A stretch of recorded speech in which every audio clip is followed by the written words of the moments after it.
we are saved by faith alone, but saving faith is never alone. So, mag-start ko siya sa may alam mo sa Bible, let us open our Bible sa Ephesians 2, verse 8 and 9.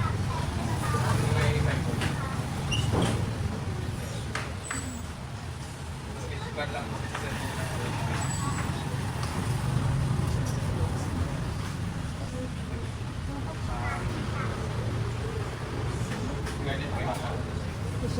Ephesians 2, verse 8 and 9. Ephesians 2, verse 8 and 9. Yung mga bata.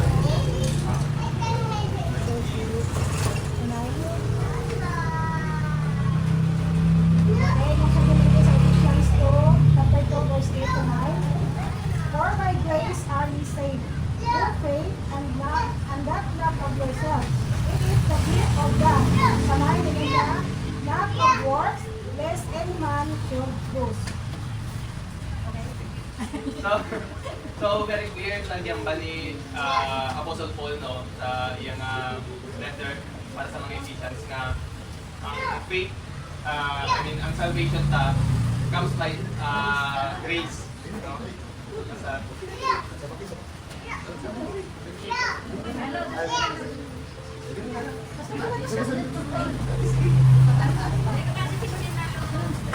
Sige, hindi na lang magkakaroon mo kasabi.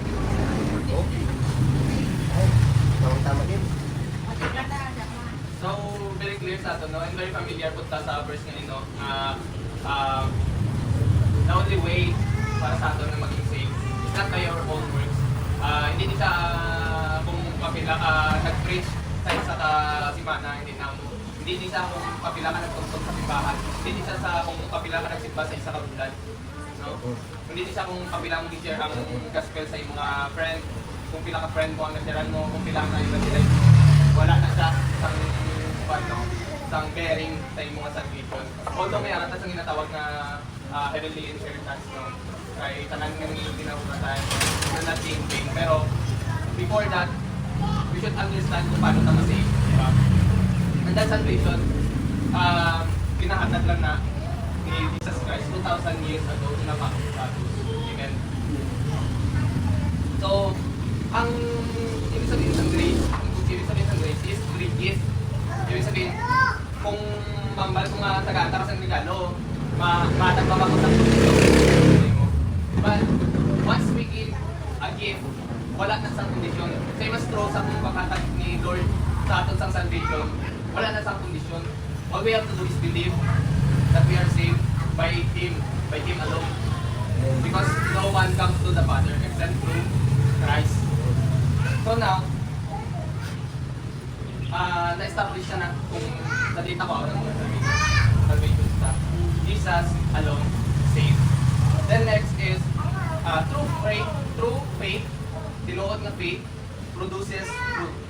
The evidence kung paano ta i-live up ang pagiging Christian ta. So hindi siya baliktad to nga kumaubra ko na tanan masave ko. Baliktad siya. Dapat ang instantang mindset na hindi na sa amo na kung mag-ubra ka, tama mo ni, kung mag-serve ka sa simbahan, kung mag-worship ka dito, mambal ka, safe na siguro kung kayo ginubra ko ni. Baliktad ha. Safe muna tayo. We are safe before makakita sa aton na Christian ta. Or we are safe first before nato na may pakita ang good deeds. Because the fruit sa atong salvation ay ang ginauwa ka, ang na ang fruit sa atong salvation. You know? Hindi siya dahil pinarap na magkasabi ko sa mga salvation. So, we are safe, therefore we do good work. So, ginamba direct sa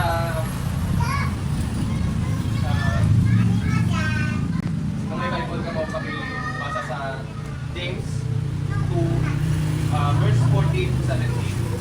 So, sino ang mag-volunteer? Verse 17, well, James 2, no? James Ay, chapter 2. verse 14 to 17. Siling niya dream.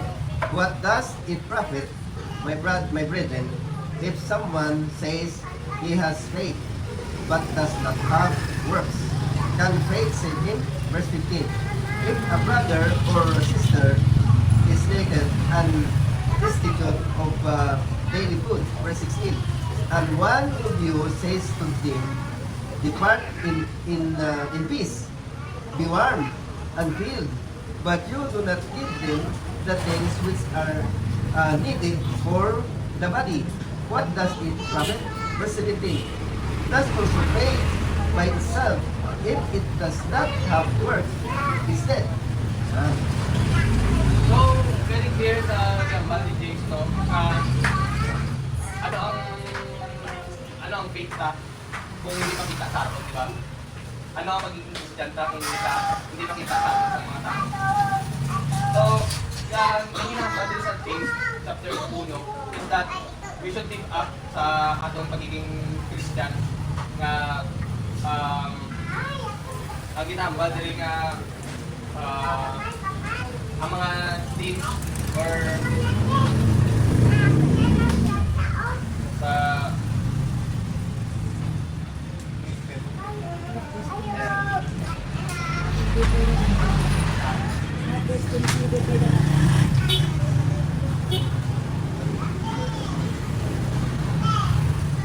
so ang ginagawa din sa James chapter 2 sa first part niya is about sa mga hypocrisy na nakatabot sa sulod sa simbahan. Ang iyatan din nga example is ang naked man na anong imo sang righteous man sa naked man. Giyambal yan na nga, go in peace and be warned. Anong pulos itong giyambal niya, di ba? Anong imo itong naked man? Hindi niya makuha itong pan. So as Christians, no, hindi enough nga mag-istorya lang ta. We need to do nga paano ta ihatag ang warmth dito sa naked person. Di ba, gaan na siya sa David, kita ang mag-initiate. So, it's not enough na isugit na lang sa iya. It's not enough na balaan niya lang. Dapat, for example, kaya bali man sa Jesus Christ na kaya kung may naman si Jesus Christ na anong na may naman po kay Jesus Christ na nalipat na pero ang panis ano kung may pakita sa inyo Lord na like dapat wala makasin to pasalik na pan about this ang response ni Jesus Christ is whatever you do to the least of your brother, you do to me. So, example yun dito nga kung ano ang pwede natin umuulog kay Jesus Christ. So, ang kailangan siya lang umuul is go into the least of our brother para directly siya nga nahimuta sa Panginoon. Amen. Praise the Lord. So, ang example there is an apple tree doesn't produce apples to become an apple tree. It produces them because it is an apple tree. So, ano ibig sabihin sina? Ibig sabihin sina, ang fruits ng apple hindi nag-produce para tong apple tree maging apple tree. Naging apple tree muna siya. Same as sa atong na salvation, we are saved first before nag-bear some fruits. We are Christian first before natin ipakita na Christian sa ano ang salvation, and that is ang ginambal ko sa James chapter 2 nga ang work is the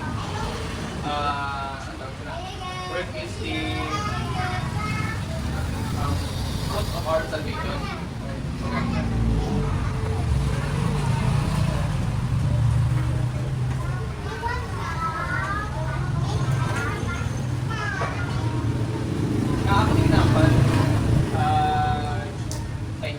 Because ang James chapter 2 verse 26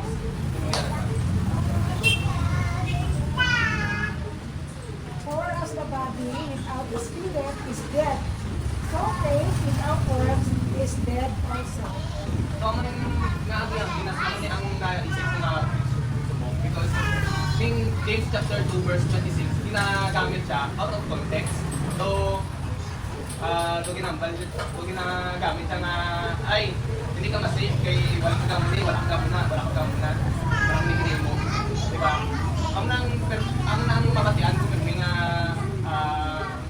ginagamit kita na first when it comes to, dapat ka mag-bra before ka mas-safe. And I'm saying na, before ka mo magbasa sa verse, or before niya patihan ang ginamba nila ng meaning, ang interpretation nila, you need to read also sa inyong sarili kung ano ba ang context hindi na verse nila. And when it comes to context, all you have to do is to read the whole chapter, which is also ina-discuss sa book na ang ginamba nila ni James is that for context, ang James chapter 2 is ginamba niya dito sa mga religious people sa time na to nga righteous ka muna tawon. Also, ang white out example context sa James 2 is katong about the rich man kung may magsulod sa synagogue or sa subong panahon ng tatawag nga church, kung may magsulod sa church nga rich man, gina-accommodate kayo, gina-accommodate, gina-entertain, pero kung hindi kayo hindi kayo tama na hindi kayo kilala, hindi importante ginaya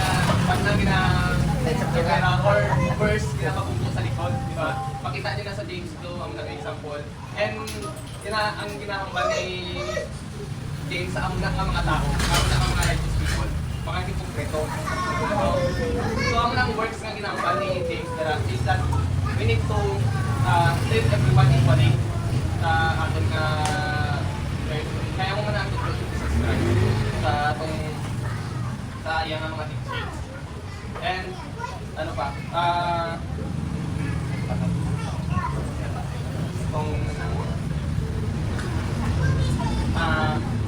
Kay naka-istorya naman sa righteous na tao. Sino ka pinakalit na righteous na?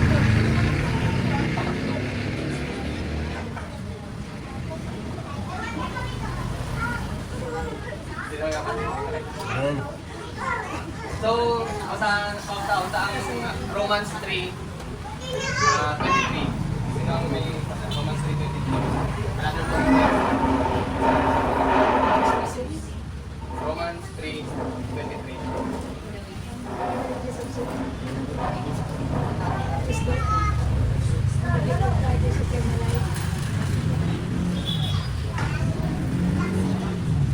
Romans 3:23. For all have sinned and Sige, Pastor.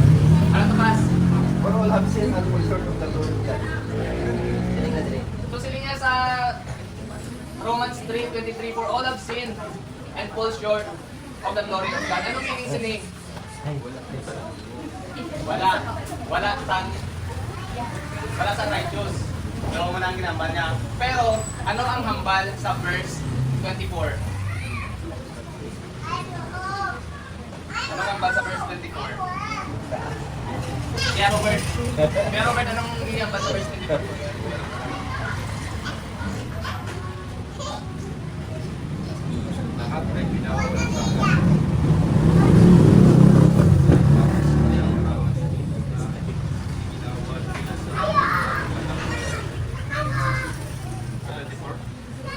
Sa sunod yan ano? 24.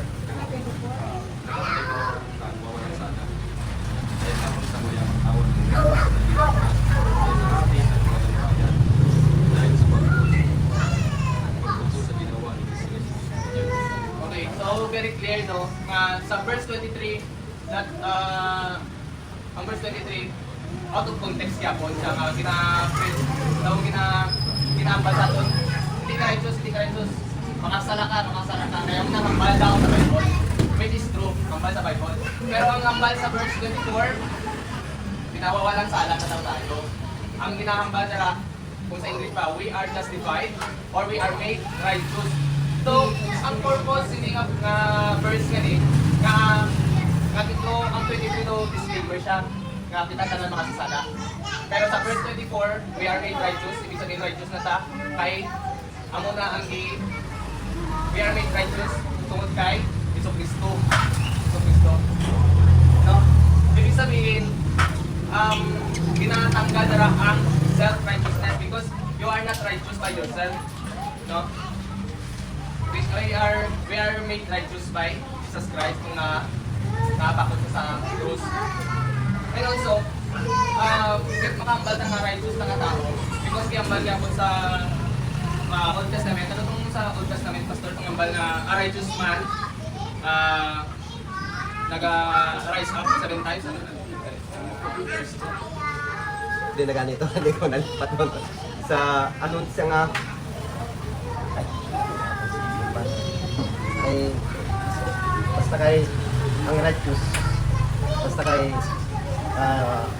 di ba, for all have sinned and fall short of the glory of God. Kung sini, tungod abi sa dinhimo na dagdag ni iba, nadalahin kita. So, we are considered unrighteous kay tungod sa ang human race kin nadalahin gani tungod sa kasalanan ni Adan kag ni iba. Pero di ba nagkadto si Jesus diri? Di ba siling John 3:16, for God so loved the world that He gave His only begotten Son, that whosoever believeth in Him should not perish but have everlasting life. So ang ginahambal sang verse nga ang pagkigugma sang Dios para sa tanan. Bisan pa man ang tawo nakasala, nakabutang gid for all have sinned and fall short of the glory of God. Tungod kay sa ginatawag nila nga inherited sin. So ang pagpakamatay, although hindi gali nagpakamatay si Jesus, namatay siya dito sa cross, nga kung madumduman nyo si Peter, din palabagan niya si Jesus, nga dapat hindi siya mapatay. Pero, siyempre, concern man si Peter na hindi dapat mapatay si Jesus. Pero, amo na ang kabubuton sang iyang may sa langit nga si Jesus mapatay din para sa tanan.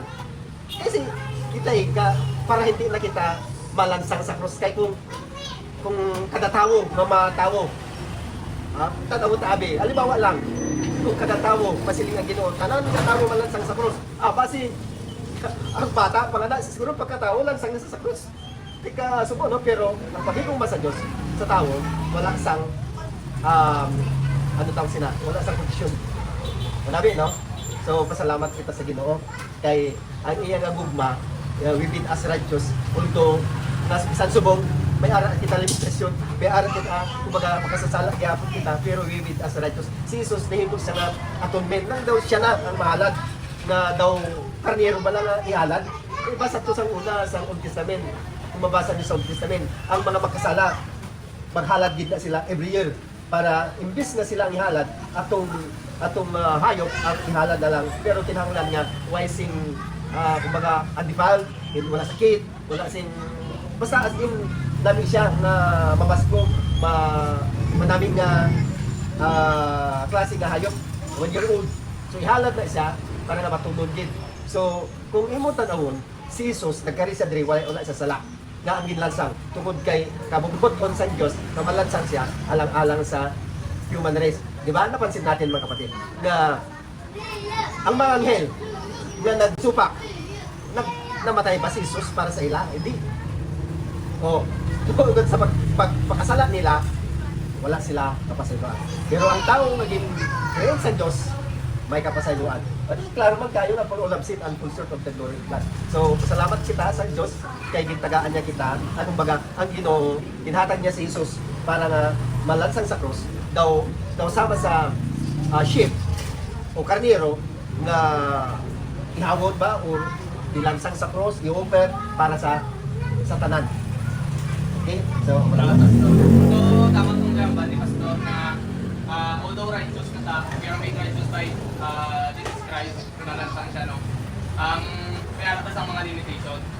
And this is true, kahit nasa ang niyang gamba gyapon, direct connection gyapon sa Old Testament nga Proverbs 24 verse 16, ang ginambal ko nga, for the righteous falls 7 times and rises again. So, ang ginatawag dito, ang righteous nagapol gyapon siya 7 times and rises again, but the wicked stumble in times of calamity. Kung kaisa lang magtambol ang wicked man, collapse na dayon siya. Unlike sa righteous tao, matumba siya, makaimos ang sala, makaimos ang transgression against God, makaimos ang kwan. Pero ang righteous man nag-rise up gyapon, nagabalik sa Ginoo, kagamuna ang kumbaga ginambal niya nga nag-rejoice ang heaven every time na mabalik ka sa iya. Amen. Na mag-repent ka sa iya. Every time na mag-repent ka sa iya, mag-rejoice ang heaven. Thousands of angels nag-balikan ito. So, dalang na lang kaya ito na pag message, no? Salamat sa tanan. Amen. Praise the Lord.